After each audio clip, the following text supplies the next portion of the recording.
Bonsoir à tous et bienvenue dans cette édition du journal. Période de privation chez les musulmans, le jeûne est aussi l'occasion pour les personnes en surpoids de stabiliser leur indice de masse corporelle. Le sport est un meilleur allié pour y parvenir.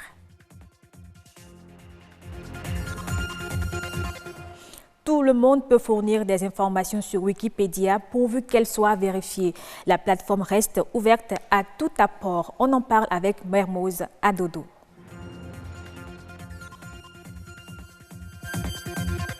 Nous irons ensuite à la découverte du centre. C'est un complexe artistique qui conserve une partie de l'histoire du Bénin et qui offre un espace détente. Voilà pour les titres de ce journal.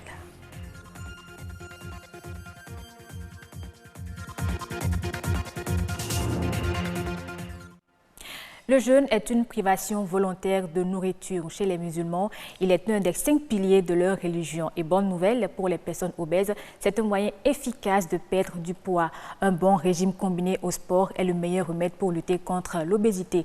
Plus de détails dans ce reportage de Judith Tossa et Samson Thioum. Le jeûne peut être volontaire, intermittent, thérapeutique ou recommandé par la religion. Il peut aussi être lié à un régime alimentaire qu'un individu s'impose. Pour perdre du poids, par exemple, les personnes qui ont un surpoids associent le jeûne au sport. L'activité sportive peut être une réponse à l'obésité, mais la vraie réponse est dans nos plats, c'est ce que nous mangeons. Lorsque vous créez en vous une trêve de repas, il faut savoir que le poids commence par diminuer naturellement. Et ceci pendant 3 jours, déjà vous pouvez perdre naturellement 50 grammes. Et là, vous n'avez pas besoin de faire un sport. Le sport n'est donc efficace que lorsqu'il est accompagné d'une alimentation adéquate. En ce qui concerne le jeûne, ce qui importe, c'est la qualité de ce qu'on mange à l'heure de la rupture. Quand vous faites 24 heures de jeûne, en déjeunant maintenant, c'est-à-dire en faisant la rupture de ce que vous voulez manger, commencez par l'eau tiède. Après l'eau tiède, vous prenez des jus de fruits riches en eau, c'est-à-dire le melon, la papaye, la pastèque, et une bonne entrée à base de la patate douce que vous prenez, peut-être haricots verts, patate douce et un peu d'oignon. Et vous prenez ça, et maintenant vous attrapez ce que vous allez manger. Mais si jamais vous commencez par faire la rupture avec la viande et du pain et des boissons glacées, non, le poids reprend encore. Si le jeûne contribue à la réduction du poids chez le fidèle, ce dernier doit toutefois avoir un chronogramme précis pour observer la rupture. Les heures de manger pendant l'obésité, c'est de 7h à 9h et de midi à 13h. Vous restez comme ça pour le lendemain. Cette jeune musulmane a un indice de masse corporelle supérieur à 30. Elle est par conséquent soumise à un jeûne religieux qui lui procure une bonne santé et lui permet aussi de vivre sa spiritualité.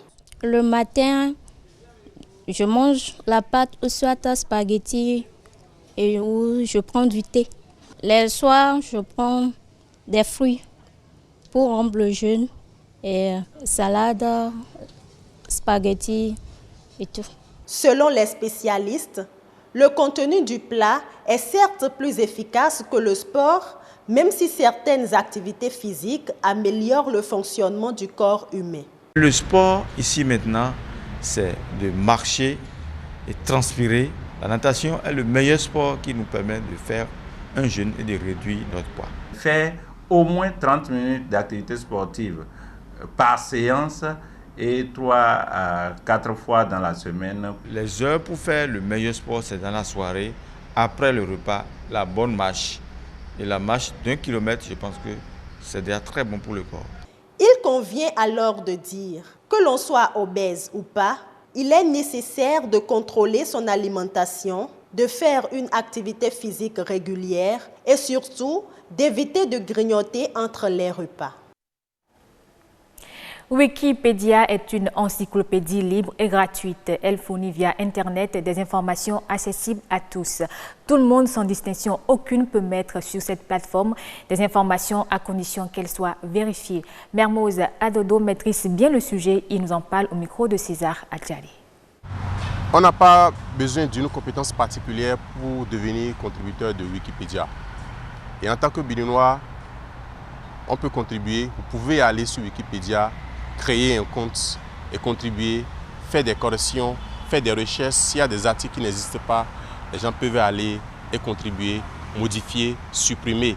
Mais on ne supprime pas n'importe comment. Il faut sourcer, il faut dire les motifs pour lesquels vous voulez supprimer une information. On peut mettre tout type d'informations pourvu que vous puissiez avoir les sources fiables de vos informations. Si par exemple, vous voulez écrire par exemple sur poulet bicyclette, ça vient du Bénin. On peut aller et écrire sur ce qu'on appelle poulet bicyclette. Moi par exemple, la Sénat n'existait pas sur Wikipédia. C'est moi qui ai écrit la Sénat, qui ai écrit un article sur la Sénat. Les élections législatives de 2019, bien avant que les élections n'arrivent, je me suis amusé à aller sur Wikipédia et à écrire. Et d'autres personnes ont pris le relais. Nous avons formé un club, Wikimédia du Bénin, reconnu par Wikipédia, et qui aide les Béninois à savoir comment contribuer, comment il faut améliorer les articles sur le Bénin et ainsi de suite. Je demande aux gens de mettre un peu de leur temps, même si c'est 5 minutes, même si c'est 30 minutes par semaine. On peut aller, même si c'est une petite virgule que vous avez vous remarquez qu'il faut mettre sur Wikipédia, vous mettez déjà, c'est une contribution. Donc, tout le monde peut y aller, il n'y a pas de restriction, c'est ouvert à tout le monde. À présent, à la découverte du centre, c'est un complexe artistique qui fait la fierté des acteurs du monde culturel béninois. Le centre, c'est aussi un espace culturel, des résidences et des spectacles. Il est également doté d'un musée. C'est un site unique au monde qui abrite les récades des anciens rois du Dahomey. Une escale obligée sur la carte touristique du Bénin. Brice Chibozo et Ulvaeus Balogun y sont allés pour BB24. C'est un lieu dédié à la création contemporaine, à l'éducation artistique et à la valorisation du patrimoine culturel béninois sous toutes ses formes. Le centre, cet espace pluridisciplinaire, est doté d'une salle d'exposition, d'une bibliothèque, des ateliers de création, d'un espace scénique et d'un musée. Il y a des personnes dans ce monde, ici au Bénin, qui ont beaucoup travaillé et œuvré bien avant. Pour être avant-gardiste, c'est quoi? C'est que des personnes dans ce monde ont imaginé de nous faire retour de nos œuvres, de notre patrimoine ici au Bénin. Justement, l'attraction ici est le petit musée de la Récade, le seul musée au monde consacré aux spectres royaux ayant appartenu à de différents rois d'Abomey. C'est un grand musée de Récade, parce que tous nos rois, 14 rois, sont réunis dans cette salle, par exemple. Ces récades sont partis depuis très longtemps. Et maintenant, c'est là, c'est tangible et visible tous les jours au quotidien. Des récades, emblèmes d'autorité royale et bâtons de message attribués entre autres au roi Guelélé et à son fils, le roi Béanzin, rassemblés ici et qui visent essentiellement un but éducatif. Avec plus de 500 visiteurs par mois, le centre se veut un outil pour la mémoire et l'éducation. Mon grand souhait, c'est que le monde entier soit juste au courant que nous avons ce vestige-là, ce patrimoine si important, qui est le musée, qui est visible au quotidien pour nous, pour nos enfants, pour nos familles. Parce que imaginez-vous que les récades qui sont ici présents dans le musée, si on doit les donner à chaque famille, il n'y aura plus jamais de musée. Cet espace culturel de 4000 m² qui s'identifie grâce à ses murs blancs fait déjà partie de la carte touristique du Bénin, reconnu comme étant l'un des endroits devant favoriser le retour des vincibles biens culturels pillés durant la colonisation. La firme Kenyan Export Trading Group, active dans le négoce agricole, envisage de mobiliser 80 millions de dollars, soit 44 milliards de francs CFA, afin de financer ses activités d'importation et de commercialisation de céréales et d'engrais en Afrique. Dans le cadre de cette levée de fonds, la compagnie compte obtenir une facilité de financement auprès de la Société financière internationale. Ces activités envisagées par ETG concernent l'Afrique orientale, australe et occidentale, avec des pays ciblés comme le Malawi, le Kenya, la Tanzanie et le Bénin. En Côte d'Ivoire, la grande phase du recensement général de la population et de l'habitat au titre de l'année 2019 démarre à partir du mois de novembre prochain. Les acteurs se sont retrouvés pour évaluer la phase pilote. Le point avec Lansina Ouattara de la radio-télévision ivoirienne.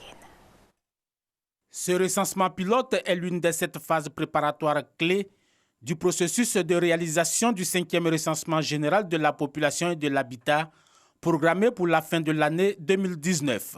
Ce recensement pilote nous permet de tester d'abord tous nos questionnaires et de choisir véritablement les variables que nous allons administrer aux ménages lors de la grande phase de l'opération. Ces variables sont liées notamment aux conditions du déroulement de l'opération de recensement. Cette séance d'évaluation aura donc permis de prendre connaissance des problèmes auxquels sont confrontés les agents recenseurs sur le terrain dans les 8 zones expérimentales. Des problèmes d'ordre technique et organisationnel en liaison avec l'encadrement des agents et les outils de collecte des données. Pourtant, le gros travail demeure au niveau de la sensibilisation pour une adhésion populaire. Le gros travail serait effectivement d'identifier un certain nombre de cibles. Et pour chacune de ces cibles-là, on va en fait mettre en place un dispositif d'approche. Dans ces cibles-là, il y a les communautés étrangères, il y a les diplomates, il y a les jeunes vulnérables, il y a les partis politiques. Il faut que toutes ces communautés étrangères qui résident en Côte d'Ivoire, étrangères comme locales qui résident en Côte d'Ivoire, soient effectivement associées à la bonne réussite du recensement. Le recensement général de la population et de l'habitat devrait fournir des données de base qui vont permettre de soutenir les actions de développement du gouvernement. On peut citer entre autres l'électrification rurale, l'adduction d'eau, les filets sociaux et l'érection des campements en village. Coût de l'opération, 19,6 milliards de francs CFA. Fin de ce journal. Merci à vous de l'avoir suivi.